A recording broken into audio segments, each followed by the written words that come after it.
So we're sitting here with Kristen Arnold of Source Endurance Coaching, and we're right in the middle of this camp. Actually, we're kind of in the beginning of it. It's day one, but Kristen's here as one of the coaches for the BWR Survival Camp, and she really specializes in nutrition. So we're gonna have a quick chat on, what you can kind of do, take some notes to better your training prior to BWR with your training on that whole subject. So, Kristen, how about you give us a little background of who you are, what you do, your nutrition stuff, your racing, kind of fill everyone in.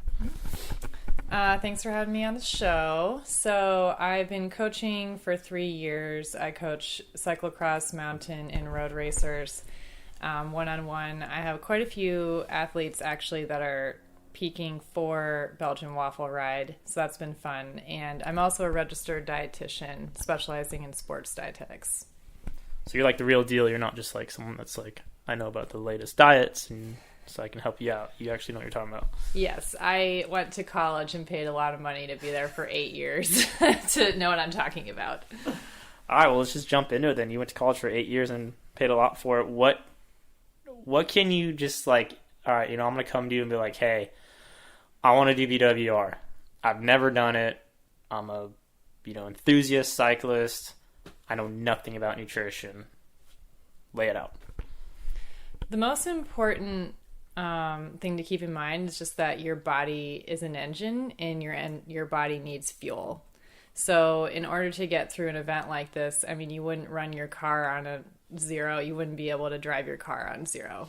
And same goes for your body. So just getting calories in whatever way you can or works for you. So if that's gels, sports drink, real foods are preferable, but it's just really important to get enough fluid and calories in. Would you say it's like a 50-50 kind of thing as far as fluid and like calories, or how, like, is there a more important one that you should really make sure you're on top of, or like how, or is it just like you got to do both like equally? Totally got to do both. It can be easier if you have calories, carbohydrates in your bottle, so then you're getting fluid, electrolytes, and calories all in one thing. But that can be pretty hard on some people, and they might not have a great experience halfway through the ride. So mixing it up with bananas, sweet potatoes, dates, or also gels, sports foods. So, like, what would you tell someone, they're getting ready for BWR and, they want to kind of like fine tune all their stuff, even off the bike. What is like a good diet, or like, what is like kind of in your mind standard great training fuel to like start adapting to, in order, because you don't want to change anything day of. So like, what do you at home right now training, getting ready for? Like, what are you eating? What are you consuming? So me personally, I have to say that having a good, well-balanced diet is going to provide a foundation for everything else. So you could have your race day nutrition really dialed, but if you don't have good fruits and vegetables and whole grains and lean proteins, none of that stuff is going to be relevant because your body is not going to be able to support itself. But in order to get ready, I think doing some practice, really long rides, and seeing how your gut handles different types of foods to really dial that in. And also, if you do have special needs or restrictions, working with a sports dietitian could be really helpful. Or if you're just not experienced, working with a professional could help you to get through those trial periods. So, if we talk about like on the bike stuff, everyone's a little different, because I hear people say, like, oh, I can't have a bar, I can't eat that, or, a gel kind of messes with me, or like, what are some different food groups or some different examples, or maybe some little pro tips that people can look at consuming or trying out prior to BWR? Yeah, so it's important to know what's going to be available on course, because you don't want to carry pounds and pounds of food. So Belgian Waffle Ride is sponsored by SIS, Science and Sport. So testing out, having those products, making sure they work for you can be helpful. So other than like those products, what can someone like think about, like, at home, like, okay, I'm going to go try a 6-hour ride. so I want to like take my body through the motions of trying different foods. Like what are some food groups or what rice, like what are some things that some riders can go home and try that maybe they're like not thinking of? Yeah, so with training, you have to think about a lot of your actual time in the day is spent on the bike. And so that can actually translate to you basically eating lunch. And so the team I'm on, the professional team I race for on the road, Butcherbox Cycling, we have an ethos of all natural performance. And so as team nutritionist also, I've been experimenting a lot with natural food options such as dates, figs, sweet potatoes, regular potatoes, rice cakes, potato cakes, things like that. So, you're the professional here. You're the nutritionist. What does your week look like right now? Let's say like it's off season time. You're training. You're putting the miles in. Like, what are you personally consuming at home? Breakfast, lunch, dinner. What are you eating on the bike? Like what are you putting in your body? Yeah, I like to wake up in the morning and have a nice giant glass of coffee. And then I'll have eggs and salsa and toast, usually ride a couple hours after that, get ready to go. And then have a number of those foods that are high in glucose, also all natural foods while I'm riding. I've been really what are some of the foods that are like high in glucose that you take on the bike? Yeah, so dates and figs are some of the easiest ones because they're about bite-sized. They're about 20 to 30 grams of carbohydrate, so they're almost exactly like a gel, except they have a lot of other vitamins and minerals in them. So do you try not to use gels so much? You kind of go that route of like the more natural food? I've been doing that a lot more lately, yes. How have you been feeling with doing that compared to like how you used to maybe feel like doing gels? So one Medjool date is about 20 to 30 grams of carbohydrate, which is almost the exact amount of a gel. So it's actually pretty easy to do. And sometimes I'll roast a pan of sweet potatoes and just throw those in a bag, take them on rides. Is that good for you as far as, I mean, not to say good for you, but like, do you like that kind of food? Or you kind of like, maybe some people don't like the taste of a sweet potato, but maybe they have to eat it for the fuel nutrition. Like, do you actually enjoy like that kind of food? So you're like, it's easy? Honestly, when I started riding, I only used sports products. Yeah. Like I didn't actually. 99% of most, random, people, that's probably what they're using. Yeah, I probably survived on Cliff Bars for like a solid 2 years. And then I got sick of them, like a lot of other people do. So introducing these foods, I was a little skeptical at first, but I've been really impressed as how easy they go down. And also I don't really get the gut rot symptoms because it stays in it, does digest pretty well. So let's say tomorrow's BWR.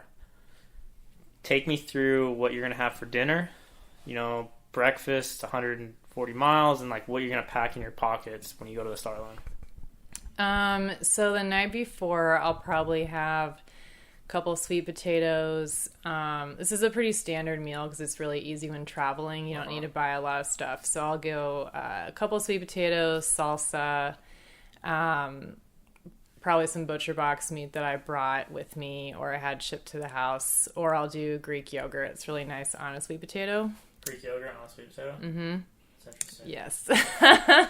Got your protein. I've heard that one before. It's basically sour cream without the sour. Well, no, it's pretty sour. It's basically sour cream. Okay.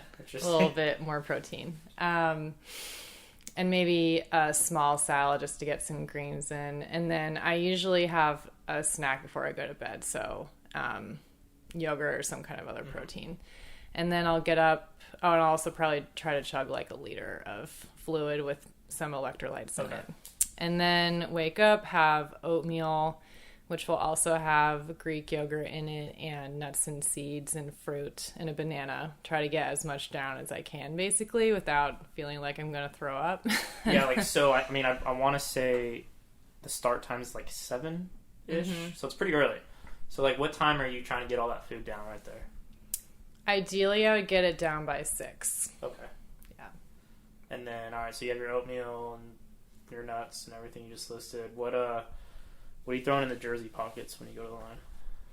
So for BWR, I will utilize products that are available on course because I don't want to carry several pounds of food. But yeah, I will carry some emergency food, so I'll probably throw in some figs in dates because those do sit better with me.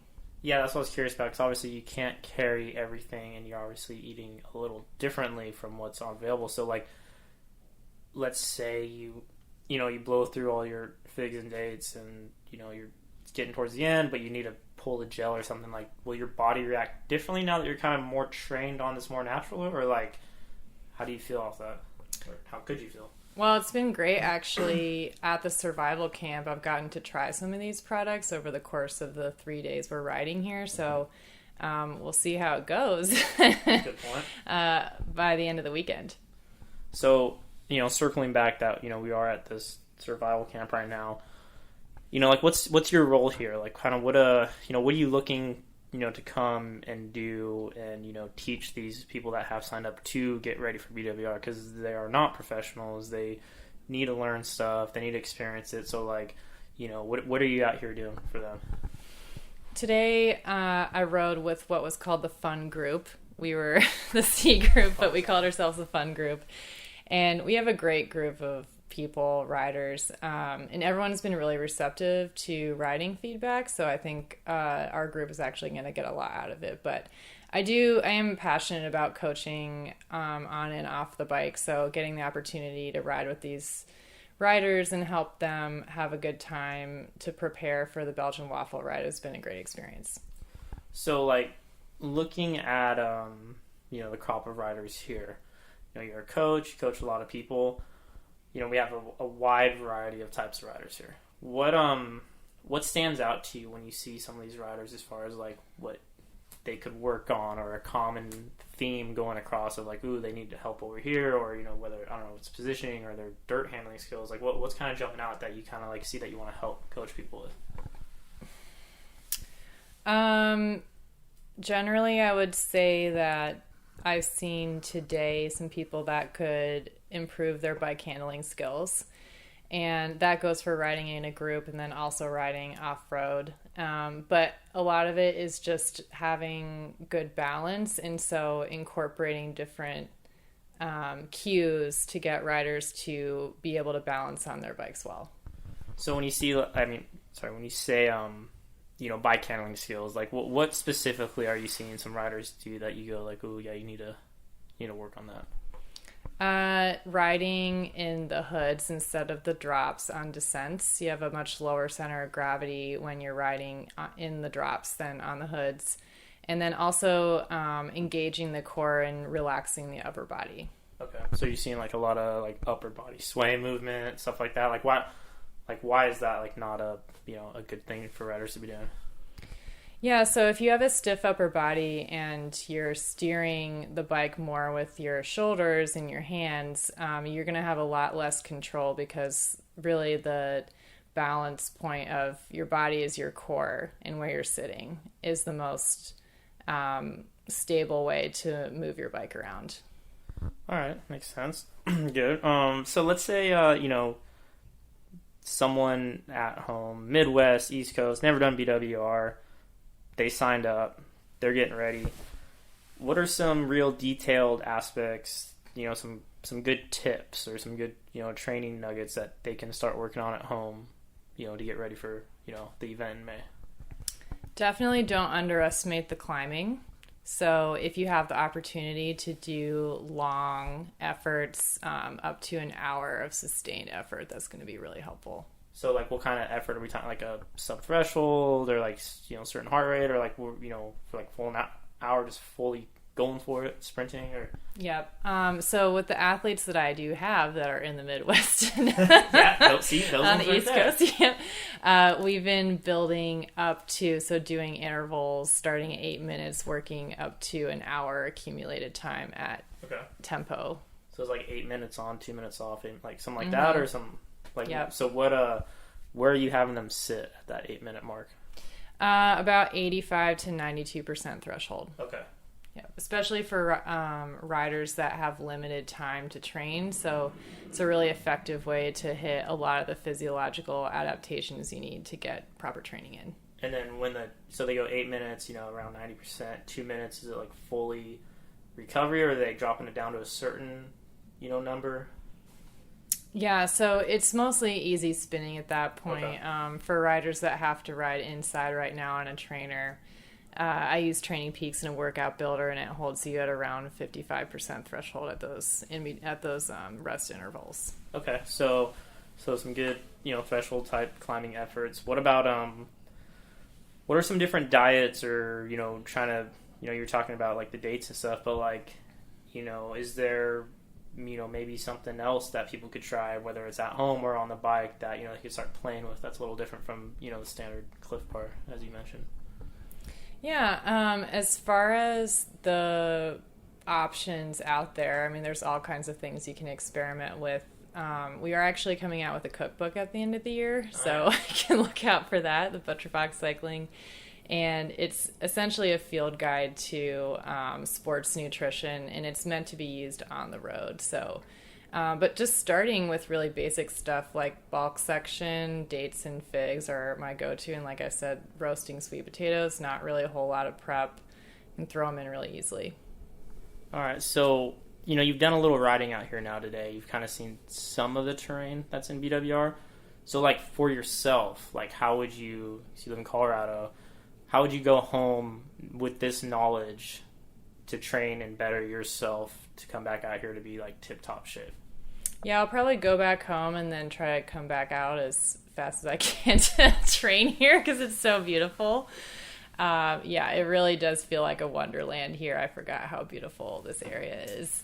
It's California. Yeah, it's California. I mean, our area is pretty beautiful too. Fort Collins is a great place. But definitely try to do more trail riding. Okay. I don't ride gravel that much being out there. And then also there's not a ton of trails that are similar, but there are some bike paths, actually, like some twisty bike paths I'll probably do some experimenting on. Yeah, because I think that's a lot of people don't realize that it's not, you think of like gravel and people think of like dirty cans that are just where it's just like the dirt roads and stuff, but there's actually like rocks and trails and twists and turns out here. It's not just like your go-to dirt road. All right, well, any closing thoughts or notes that you'd like to leave with someone in the Midwest, North, South, or wherever they might be? Yeah, just, have fun. If you're going to ride Belgian Waffle Ride, make sure you eat and drink a lot. And if you don't know how to do that, call somebody who knows. All right, we will do. Much appreciated. Thank you. Thanks.